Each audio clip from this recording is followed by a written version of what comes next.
All right, everyone. Today's video is going to be a little different. This is going to be episode 2 of the Papo, my podcast that I never really started. But when I'm in situations like this and I can't travel, still got to make videos. I have some interesting stuff that I want to share. Now, depending on who you are, depending what your interests are, I'm not sure exactly if you will be interested in this video. I'm going to talk about language learning and more specific learning Arabic because it's something that I've been doing on and off over the past year. If you watch my travel videos, you'll notice that depending on where I am, it's a mix of languages, right? I speak English, Hebrew, Spanish, Portuguese, French, but Arabic has been one of those languages that I've always kind of wanted to learn. The thing is that learning Arabic comes with challenges. For me personally, well, when it comes to learning any language, my goal is to communicate with people. And this is where Arabic is different than any other language. Arabic has a difference in its language between the modern standard Arabic, the Fusha, which is the formal literature Arabic that you see in all the books, on the news stations. Pretty much everyone in the Arab world knows, but they don't actually speak it to their friends and family. It's gonna differ based on where they're from. Like,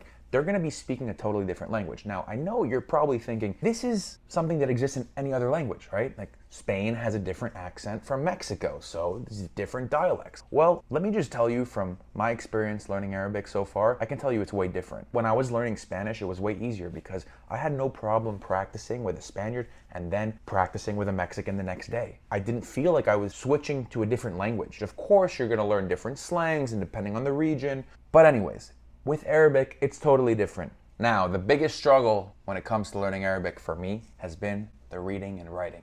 It's a whole other world. It's a whole other ball game. People said, oh, you speak Hebrew, you should speak Arabic just fine, you should have no problem learning it. Listen, there are some similar words, maybe I have a little bit of a head start in the spoken Arabic, but reading and writing, oh my God. Reading and writing, how did I do it? Now, I'm still not the best in terms of reading comprehension and being able to write everything. I'm new to the language, I don't speak Arabic, but I have been able to teach myself how to read and write to an extent. How did I do that? I just downloaded the keyboard on my phone, and what I did was I went into the Google Translate app, and letter by letter I would literally just put in a letter into the Google Translate app, and I would press the speaker button and put it to my ear, put my phone to my ear, and see what the letter sounds like, what sound it makes. And at the end of the day, if you just look at letters, they're just characters, they're just shapes. So if you've seen a letter enough times, you'll become familiar with it. The thing is, you just gotta match a sound to the letter. Let's try to do it right now. So I have my Google Translate, I got my Arabic keyboard.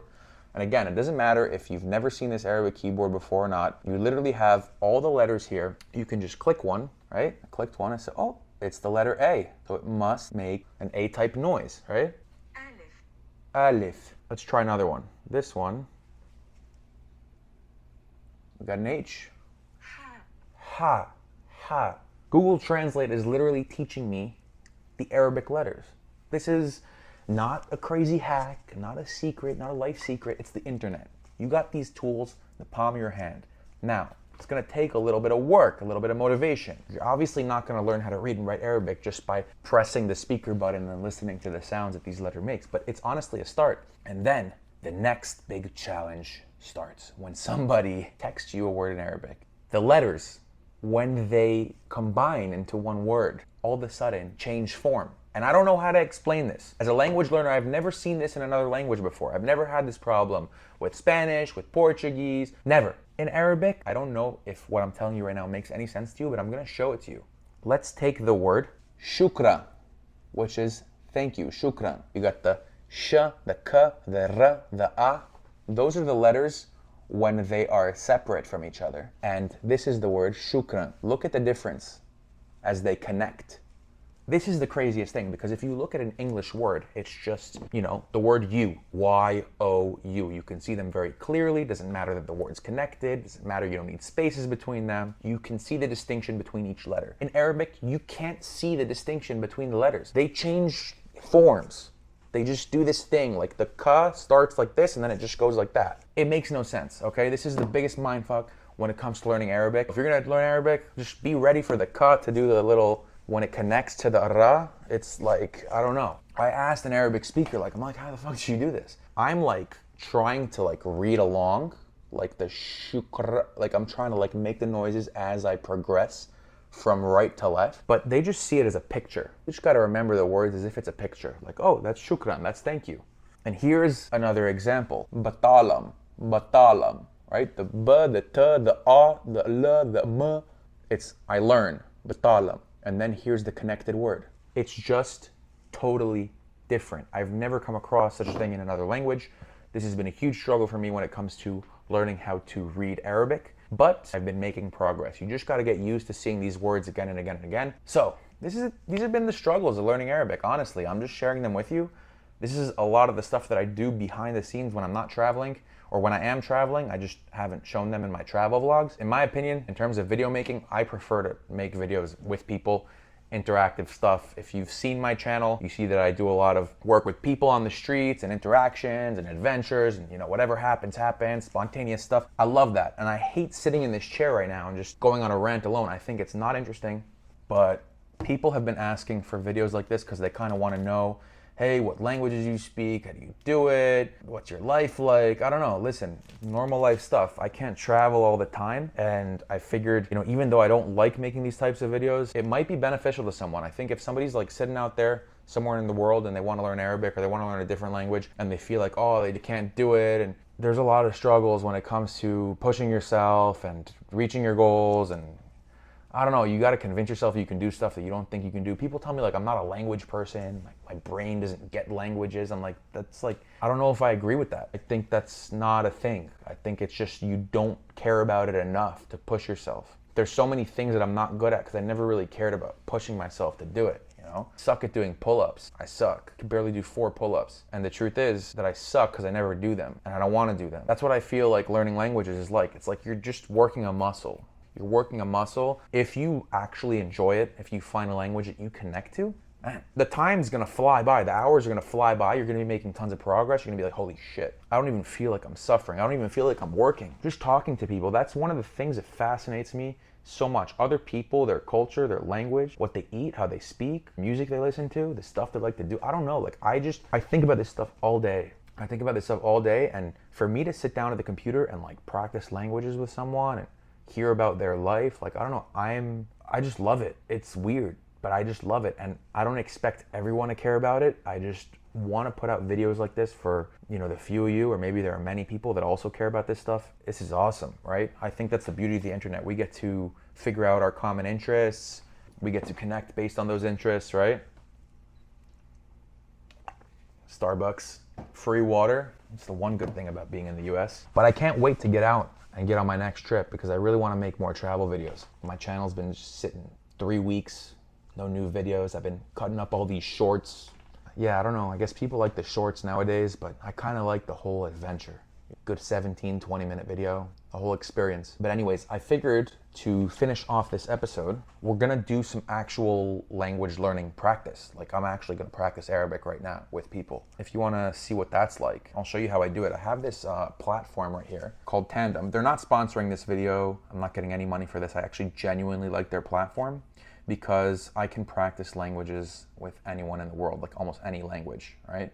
So if I go to my profile here, I want to preview my profile. I'm just going to show you. It says Adam 28, right? And I put the languages that I'm native in, English and Hebrew, and I show, you know, I'm learning French, Russian, Arabic, Polish, Korean, Portuguese, Greek, Spanish. I can show my level in those languages. I can say what I want to talk about.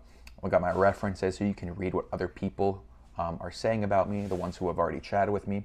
And when I go to community here, basically what I do is I can filter out based on the languages that I'm learning. I can, you know, let's say I want to practice Arabic today, and I want to practice only with people who are fluent or native, right?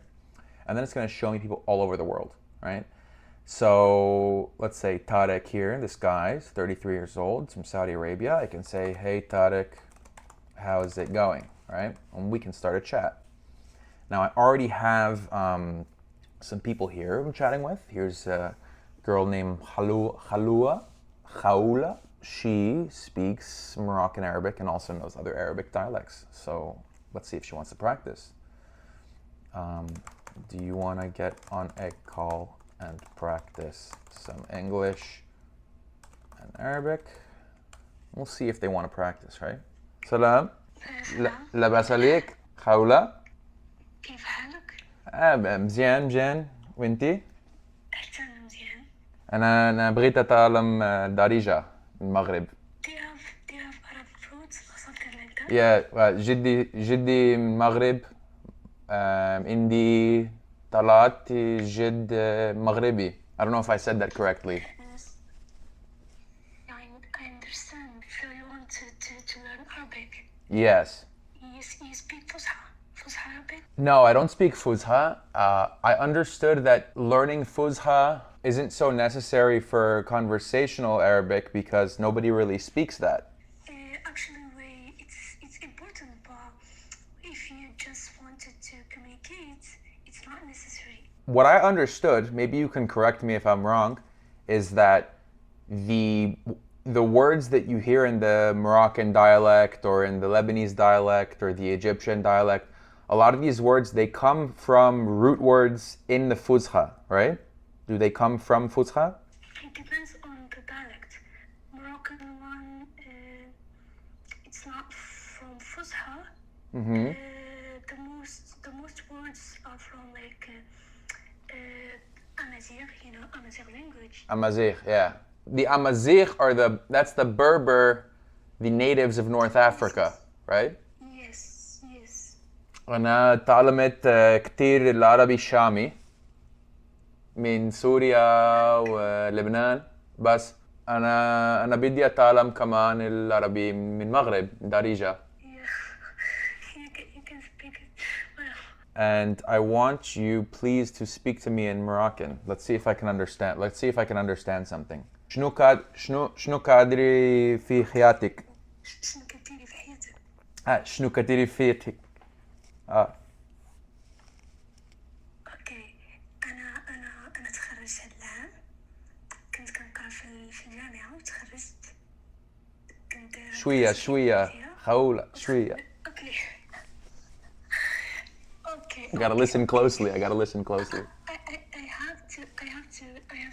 to know what's your level. Are you a beginner? No, yeah, I'm a beginner. Okay. أنا كنقرا. What's كنقرا? I study.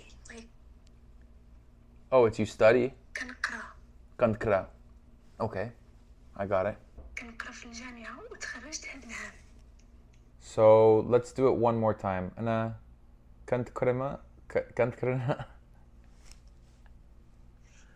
It's okay. كنقرا. كنقرا. Okay, so we're very simple. كنقرا. How do I say وين ساكنة في المغرب؟ فين ساكن? If you're talking with a girl, فين ساكنة. Okay. أنا ساكنة في الجنوب. أنا سافرت في المغرب. بنين الأتاي بنانا. أتاي بنانا ما مسمن. I think I need to go back to Morocco and actually focus on improving my darija. Yes, it will be easy for you in real life. What do you think about my darija so far? You're good. Hey. You just need to practice. That's right. That's fine. That's right. Bien sûr. Correct. Okay. How do I say correct in صح? You say صح or no? I would say like صحيح. صحيح. Like صحيح هادي. No? هادشي صحيح. هادشي صحيح. هادشي صحيح. عندك صح like it's more practical. عندك الصح. عندك صحيح. عندك صحيح. صحيح. صحيح. I want to know how to conjugate a verb like with the different pronouns, you know? آكل. نوكل. Aku, eat, yeah. If you want to say it in the present, you say كناكل or كنوكل. Okay, so let's do eat. أنا كناكل. Yes, you add. There is the most verb you add ك. What do you want to say? You eat. أنت كتوكل. أنا كنوكل. أنا كنوكل. أنت كتوكل. أنت كتوكلي. Yes. هو كيوكل. هو كيوكل. And هي is كتوكل. كتوكل. نحن كنوكلو. كنوكلو. Okay. And then how do you say you plural? It's intam or what? Yes. انتوما. انتم كنتوكلم. Yes. كتوكلم. كتوكلو. كتوكلو. For them, like they. How do you say they? Hem. Homa. كيوكلو. Keyuklu. Okay, cool. I think that's enough for today. Honestly, that was very helpful. Thank you so much. So there we have it. We got some Moroccan Arabic practice in, some Darija. Definitely one of the most complicated dialects in the Arab-speaking world. At least that's what a lot of people say. And I feel like the Moroccans are also very proud of that. I was in Morocco once, and I plan on going back again. Maybe that would be cool. Because last time I was there, it was kind of just like discovering everything for the first time. A lot of the stuff I didn't even do on camera because I went with my parents. We went on like this roots trip. We went to go visit all the places that like where my family comes from. So it was like more of a personal trip, and I didn't film that much. I filmed like a fair amount. I uploaded some videos. I feel like the Morocco series needs a second chance, and maybe having this language goal of mine can make it more of an interesting series. You know, put myself in situations that are a little less comfortable, challenge myself a little more, maybe go explore some places that I didn't explore last time. That would be a lot cooler, in my opinion. I'm glad for whoever sat in on this episode. That is the Papo for today. Who knows what the next one brings us? Who knows what the next topic should be? Let me know. Actually, send me like a DM on Instagram or write on the comments here in the video. Like, let me know what you want me to talk about. Maybe you found something in one of my travel videos you want to know more about. There's also a lot of untold travel stories. I don't have a problem like sitting here in a chair like this, just talking about some travel experiences that maybe went undocumented, you know, that are not included in those travel videos. I have no problem making these types of videos, for at least for the podcast channel. So yeah, I'll see you next time, guys.